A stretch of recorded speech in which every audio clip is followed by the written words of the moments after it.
Ito sayang, walang tubig. Hindi matatamnan yan. Yan.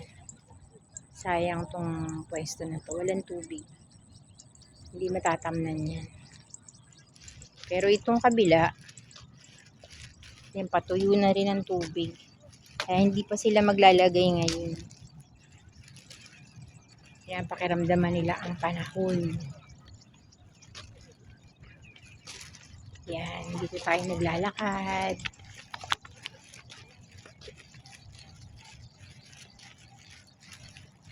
Dito, madali ninyong makukuha yung 10,000 steps. Pag nagsimula kayo dito ng alas 4 ng madaling araw, hanggang 6, possible na makuha ninyo yung 10,000 steps. Kasi dito, walang sasakyan. Dire-diretso lang kayo. Tapos, mahangin. Yan.